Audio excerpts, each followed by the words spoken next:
welcome to Spandan CMC. Observing fasts or keeping vrats is a huge part of the Indian culture, glamorized by Bollywood. We have the Lent season coming up, a period of 40-day fasting for the Christians, followed by Ramzan.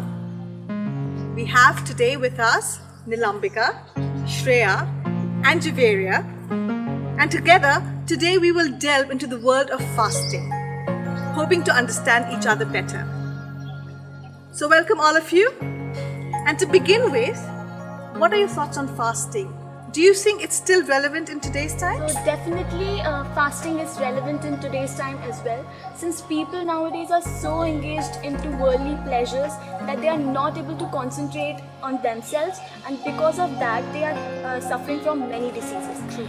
But when they fast, it helps in detoxifying, and all the negative thoughts and all the dirt of the body is removed from the body, which definitely helps in improving their mental state as well as physical state as well. Overall health. Overall health. So I totally agree with Nilambika. Of course, it has many health benefits. Fasting has many health benefits attached to it.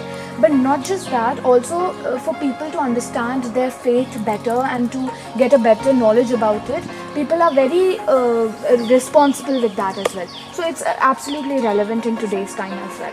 So it gives a religious flavor as well. Exactly. Right. So what is the importance of fasting in your faith? Religiously, spiritually?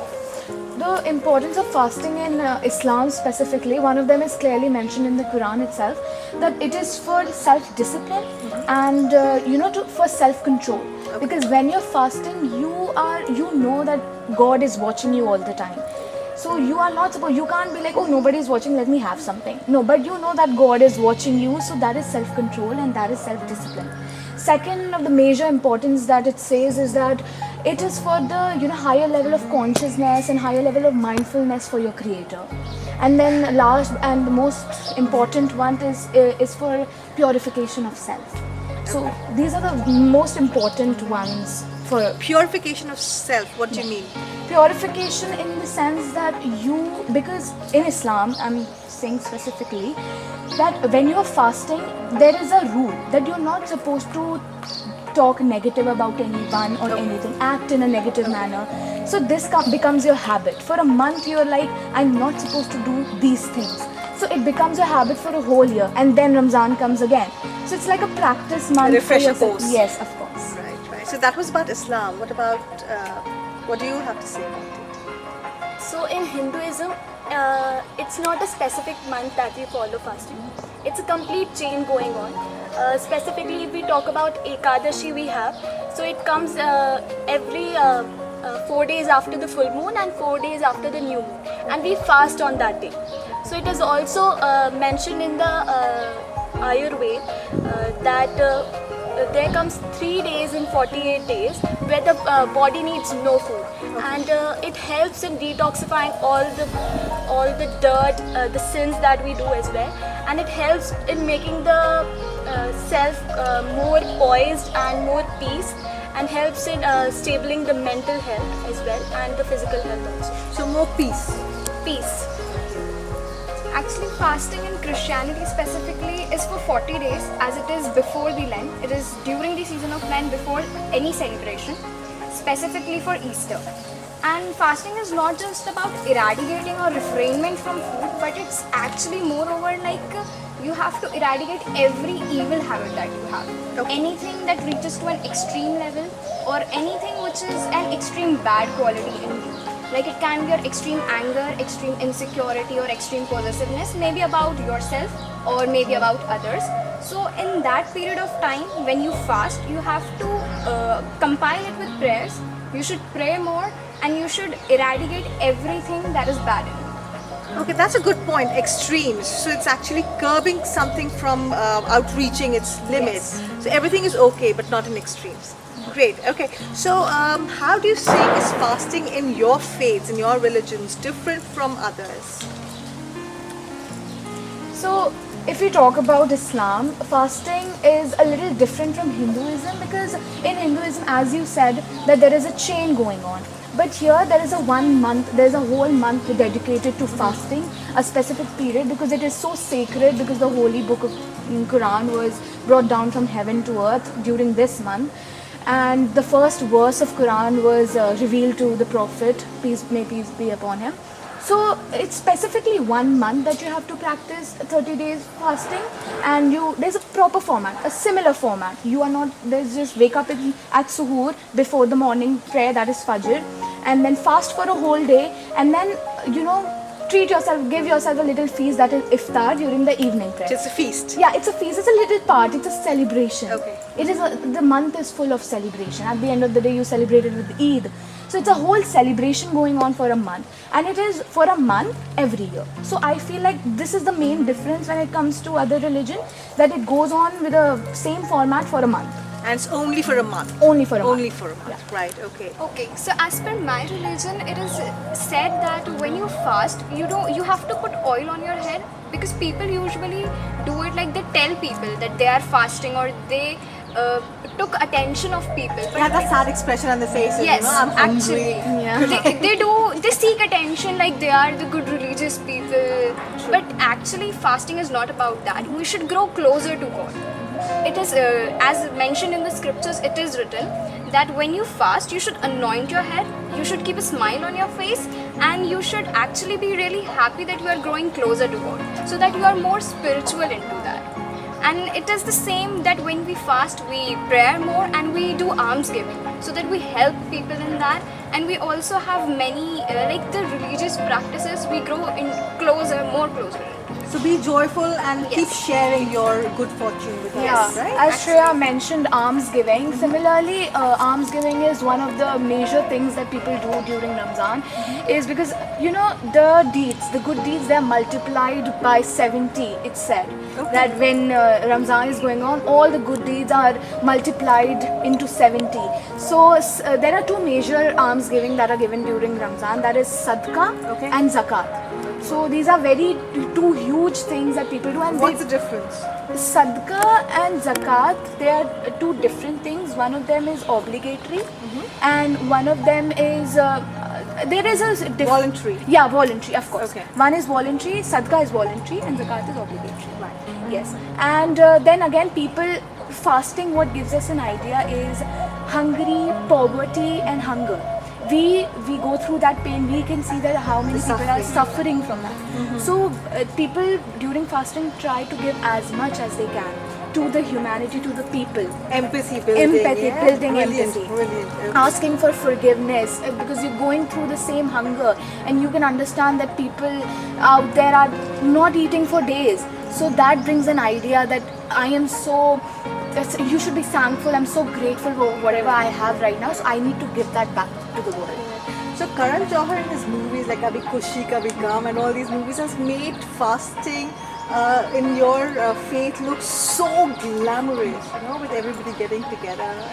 So how is your fasting different from the others? There are only few fasting that are so that Karwa Chauth, the women dress up so nicely, because they are fasting for their husband, well-being of the husband. For a purpose. For a purpose. But not all fasts we have to dress up fully.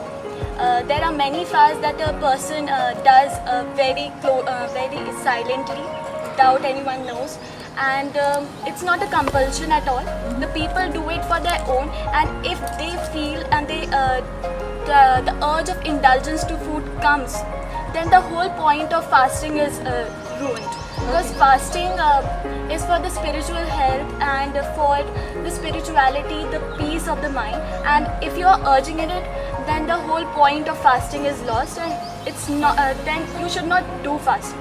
So is there any dietary restrictions that you people have to follow during your fast? Because because I know falhar and I love sabudana myself. So I wait for people to fast and I get to eat sabudana. So is there something specific that you people follow? Yes, in our religion, during fasting, we are avoided. We are not going to have meat, alcohol, then onions and lehsun. We are not allowed to have that because it is. Because we think and we mean that it brings negativity. Okay. So that is why we don't have these. Otherwise, we can have water, juices. We can have falhar as well. All these we can have. Potatoes, lots of potatoes. We can have this. But during Karwa Chauth, we cannot have the water also. So there are some fasts which are very strict and some are lenient, and it just helps in making a chain and a cycle and helps your growing up your health as well. Right, but Ramzan is a waterless, foodless fast, Yeah, this right? is yes. This is where people ask, not even water, and we are like, yeah, not even water for, and they get confused that you don't eat anything for 30 days. No, there is. We eat at There's the a end break, of the day, but right. yeah, not even water. But then, isn't it difficult, especially when your Ramzan falls during summers? How do people manage without water? When it comes to faith, now, what we believe that Allah is helping us go through this. Grace. Yes, we go through without, yes, it is summer and yes, we are thirsty, but we are doing it for Allah. We are doing it for our Creator to please Him, asking for forgiveness. And the rewards at the end of the day are much more than A what joyful sacrifice. Yes, it is a big thing. It is a very big thing, and we are doing it for our Creator. So nobody complains about that because we are doing it for someone much more, and the rewards at the end of the day are so much more than just a little sacrifice. Amazing, amazing. We actually fast like for the seeking God's direction. We get guidance, we get wisdom, because in the end of the fasting, like as per all religions, as per every belief, whoever is religious, he will only get, like, we'll seek wisdom and he'll be more powerful and will have strength in God. Right. So I guess you also abstain from eating meat, or it depends on the person. It depends right? on person to person what he or she believes. There's no specific mandate. restrictions. Yeah, Correct, Like correct. some people keep it on Fridays. Like Friday was the main day when Jesus died on the cross, so they That's keep the that in mind and they keep their fast on Fridays. Okay. And particularly, it's for 40 days in Lent that it is the.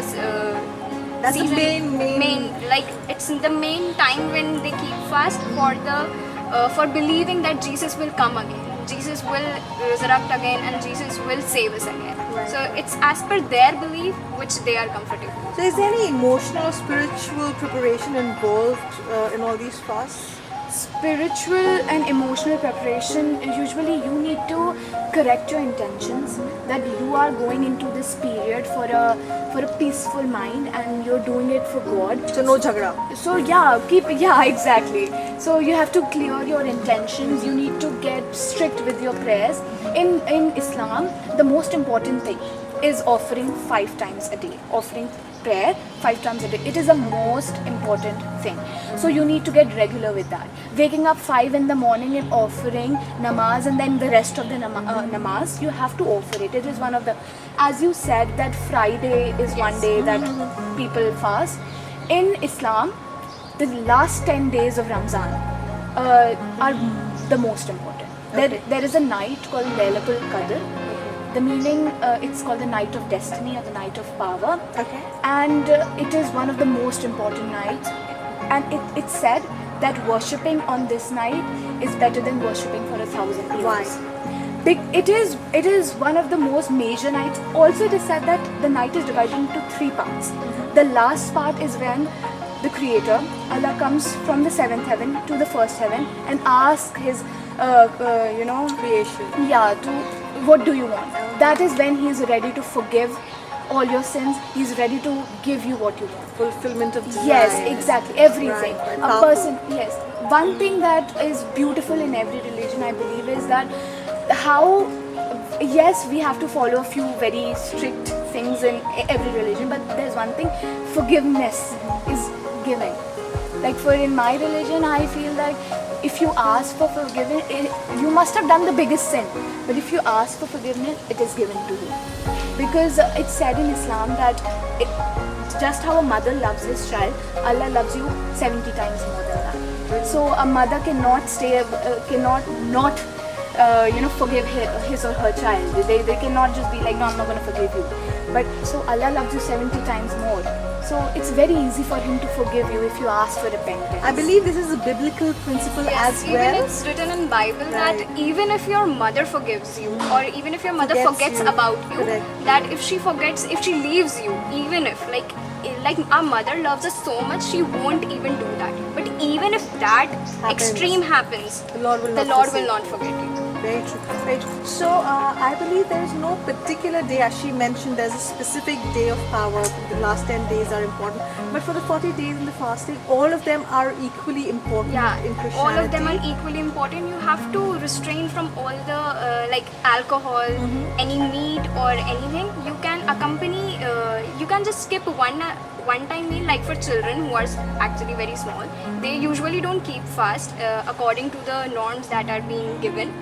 But when it comes to adults, when you are actually intellectual by your mind, from inside you get the feeling that you should at least skip 1 hour meal and you should pray at that time. You should Responsibility. You should connect with God, and you should actually do things that you never ever thought of doing, so that you get the wisdom and knowledge. So it's spiritual preparation. Yes. Brilliant. What about you? In Hinduism, there are many festivals coming up. So, if we talk about every week, the people believe in different gods because we have many gods. So, if a person believes in Shiva, they will have a fast on Monday. If they believe in Hanuman, they will have a fast on Tuesday. If they believe in the Santoshi Mata, So they will every day has a, Yes. or every fast has a different significance. Yes. So it depends on the person's lenience towards the god, Right. which god he loves the more. So he can worship that god, and definitely God helps all the ones who So are what- praying. the preparation that goes into all these fasts, is it spiritual, emotional, or It is both spiritual and emotional as well. So the people they are distributing foods as well, and they do not they are having small meals in the day, and the rituals what they do is they do yagyas for the betterment of the whole so society. it's also ritualistic preparation, right? They do yags for the betterment of the whole society, and they organize bhandaras for the poor people so that they can have food as well. Like the Punjabis have langars. Langars. Correct. Okay. So how does it bring you closer to God? What do you feel? How does it work in bringing you in a better relationship with God, more intimacy? So when Ramzan comes, so as Ramzan is coming, so people before Ramzan they might be okay, they might not offer namaz 5 times, okay, a day. They might be skipping, something is happening, they skip the namaz, and they're like, Chalta hai. At yeah, which is times. very wrong. At times, yeah. Yeah, they're like, Circumstantial, Yeah. of course, yes. but when Ramzan comes, everybody, there's this inside thing that Ramzan are here, I have to do everything. So they get prepared for it, they are all ready, and they are like Ramzan are on the way, I need to, they are punctual with their namaz, they're punctual, they're all, every day they're reading the Quran, they are listening to all the hadiths. So respectful reverence to the Yeah, Lord. they might be not doing it the rest of the 11 months, Yeah. but that 1 month they take it very seriously. So I feel like that once 1 week you're gonna feel like okay, fasting and offering prayer is kind of hectic sometimes, but after 1 week it becomes your habit. It is like, yes, I have to do it. You wake up in the morning and it's nothing surprising. Yes, this is what I have to do. This is the month and I have to do it. And this is how you become closer to God. Because it comes in your practice. And you're like, you know what? I felt so good inside. Yes, I felt the yes. peace. And this is It's how all about the emotional Yes. healing Yes. and betterment, correct? So what's the history behind fasting, if anyone would like to share? Do you, any history? history How behind. did the fast start, or what's the ideology behind it? So as I mentioned it before as well, that Ramzan is a month where the Holy Quran was sent down from heaven to the earth to the Prophet Muhammad, peace be upon him. So that is the main reason why I said it is so sacred. That it is so much that everybody, it's just very sacred, and there's a respect from heart. And I feel like just because, and it was the first verse of Quran was also revealed on the same month. So I feel like this is why Muslims are so just punctual and just so, It has a special meaning. yeah, it has a very special meaning Right. to it. But then in Christianity, you had the Old Testament where the fasting was so prevalent and important, and the New Testament where Jesus went into fasting. So what is the history behind fasting for you? Actually, when fasting was started, it is mentioned in both the Old Testament and New Testament, as Bible is divided into two parts. The Old Testament was that when before the time of Jesus, and the New Testament is about after the Jesus. Right, correct. So actually, when Jesus fasted for 40 days and 40 nights, when he was That led- was for to overcome temptation. Yes, Right. that he was led by the Holy Spirit into the wilderness. He believed in God and he was led by the Holy Spirit. And then was the time when he was being tempted by Satan. This Satan came to Jesus and he said that he asked him to prove that if you are the Son of God, you turn these stones into the loaves of bread.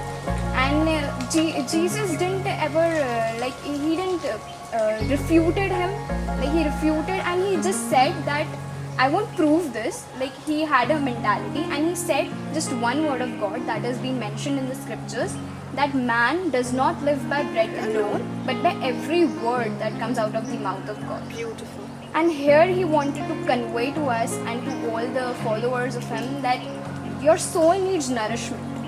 Like just as the body needs food for energy for doing work, in the same way our soul needs nourishment, and that is done only by the word of God that we have and the things that we believe in.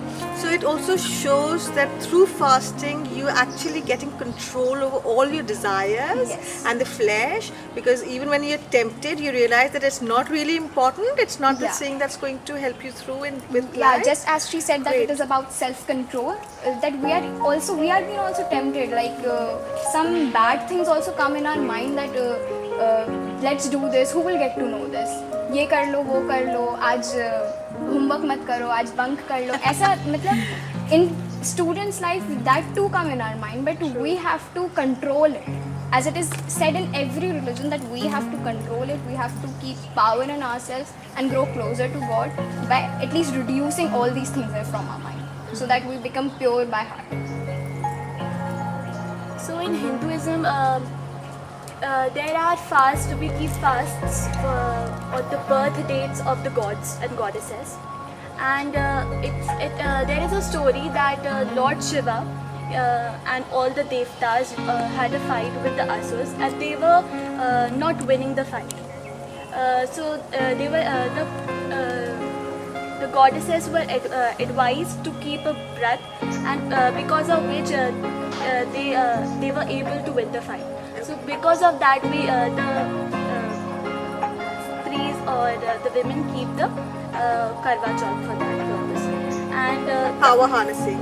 power harnessing, and other fasts are kept because of the births of the lords and all. So in a nutshell, religion has beautifully, kind of melded or included fasting in day-to-day life, right? It's actually made people more disciplined and streamlined, bringing them closer to God, taking the focus away from everything that takes their peace away into the one who gives them peace. Yes. Right? Great. So do you think there's a scientific reason behind all this as well? If we just keep faith away and we talk about science, because many of our viewers would understand the scientific reasons behind fasting and promotion through religion, because every religious person is very strict about following the rituals. So fasting is a part of that as well. So what is the scientific thought behind it? So the scientific thought can be, it is said that our body works the best when our stomach is empty, and if we keep on filling the stomach with food, it becomes lazy and lethargic. So we have to give at least of 8 hours of gap between the first meal and the dinner, and that will surely help you in building up your immune system, the metabolism of the body as well. Because nowadays what people think is if they don't have food for 2 hours, they will die of hunger. Right. They are eating. Happens with me. They are eating something or the other every now and then, but they are eating unhealthy food as well. They are eating chips and all that stuff, and in late night also. But it is not the case. If we see in old ages, the people used to have only meal twice a day or only once a day as well. But they were very active. They worked on fields and and they were not at all lethargic, and they were very alert and active. But nowadays the people, because their souls were very alert. But nowadays what people are doing is they are very much preoccupied by the other thoughts of the world, and because of that the energy is used very much, and the stomach wants more food, and we are not able to control our own senses, and we are giving it food also. So keeping the senses alert is also a result of fasting brilliant and controlling them. Sharpness. I've noticed that whenever I'm hungry, I'm sharper.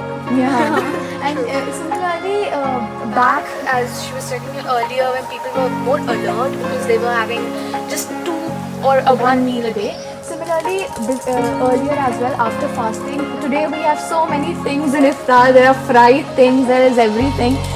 It's a great way to lose weight as well, but at the end of the day, you're eating so much at the same time, so it doesn't really help you to lose weight. But back then, what people used to have for iftar was you open your fast with a date and water. Sweet. Yes, a date and water. So earlier people used to do that only. So it kept them so healthy and it kept them perfectly fine. But nowadays you visit a iftar party and you'll see every sort of thing. So it's good to know that science and religion and faith go hand in hand and helps people evolve. So thank you for your time. We'll wrap up with this now, and it's been a pleasure talking to you all, and hope to do it soon again sometime.